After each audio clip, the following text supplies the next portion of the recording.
ये 2 HP AC motor है। ये कमर्शियल प्रपोज ट्रेडमिल के लिए यूज़ होता है, जो जिम वगैरह पे लगता है जैसा मशीन, उसमें यूज़ होता है। उसके साथ में हम लोग जियो का एक ड्राइव लगाए। ये सिंगल फेस को 3 फेस पे कन्वर्ट करके मोटर को ऑपरेट करवाता है। और ये उसका डिस्प्ले कंसोल है। डिस्प्ले कंसोल में आपको timing, distance, calories, pulse rate और आपका इंक्लाइन का लेवल, ये चीज़ शो करेगा। ऑपरेटिंग सिस्टम के लिए ये आपको देखिए, ये मैग्नेटिक सेफ्टी की है। ये इमरजेंसी के लिए यूज़ होता है। और स्टार्ट के लिए दिया हुआ है button, start, stop, speed plus minus, incline plus minus, और डायरेक्ट क्विक ऑप्शन दिया है 3, 6, 9 और 12। इंक्लाइन का भी सेम दिया हुआ है।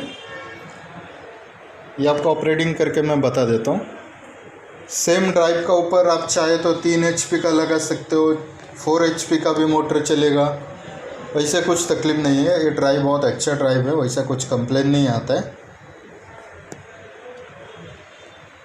ये आपको ऑपरेटिंग करके मैं बता देता हूँ। ये देखिए, मैं स्टार्ट किया तो ये काउंटडाउन अभी चालू होएगा और मोटर रोटेट होएगा। ये देखिए, ये अभी चालू हो गया।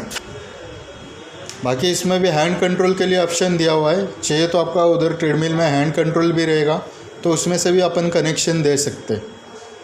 पल्स रेट के लिए भी दिया हुआ है सेंसर, आप चाहे तो पल्स रेट का कनेक्शन भी लगा सकते हैं। ये स्पीड प्लस पॉइंट वाइज बढ़ता है, पॉइंट वाइज डिक्रीज होता है। ये एलिवेशन का है, एलिवेशन डाउन भी है। ठीक है।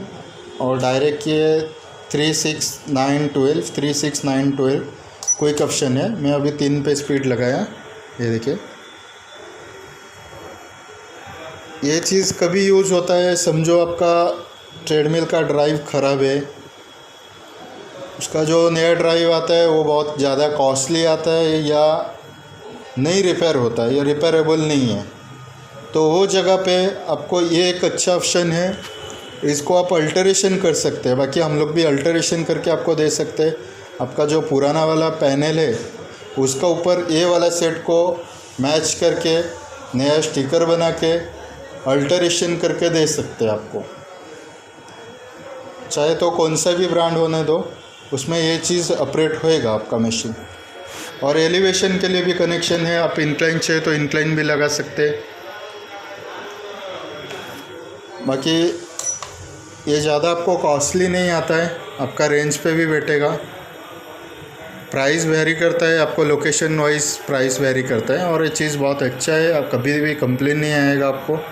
बस इतना ही, आप थोड़ा सा सर्विस करते रहिए मशीन को। कभी आपको लगता है वैसा प्रॉब्लम आता है, मोस्टली उसमें एरर भी आपको शो करेगा। आप सिर्फ एरर कोड ही बता दीजिए कि आपका ये एरर कोड ले रहा है, तो इसका प्रॉब्लम हम लोग बता देंगे कि ये चीज़ का ऐसा प्रॉब्लम क्या है। बाकी एक अल्टरेशन भी किया हुआ है वैसा, मैं आपको पैनल भी बता देता हूँ कैसा अल्टरेशन हो जाता है, अल्टरेशन के बाद में कैसा दिखता है। एग्जाम्पल मैं आपको बता देता हूँ। समझ लीजिए, ये वाला डिस्प्ले कंसोल है, ये वाला, ये डोमेस्टिक आपको बताता हूँ, कमर्शियल भी सेम वैसा हो जाएगा। ये कंसोल पहले का जो उसमें डिस्प्ले था ओल्ड वर्जन का था, ये रिपेयरेबल नहीं था, तो इसका जगह पे हम लोग ये डिस्प्ले को कन्वर्ट करके लगाए और अल्टरेशन करके दिए। बटन्स भी सभी SMD टाइप का बटन्स यूज़ करते हैं, मोस्टली लॉन्ग लास्टिंग के लिए ये चीज़ यूज़ होता है। और स्टिकर डिपेंड करता है आपके ऊपर, आपको कैसा डिज़ाइन करना है, क्या करना है।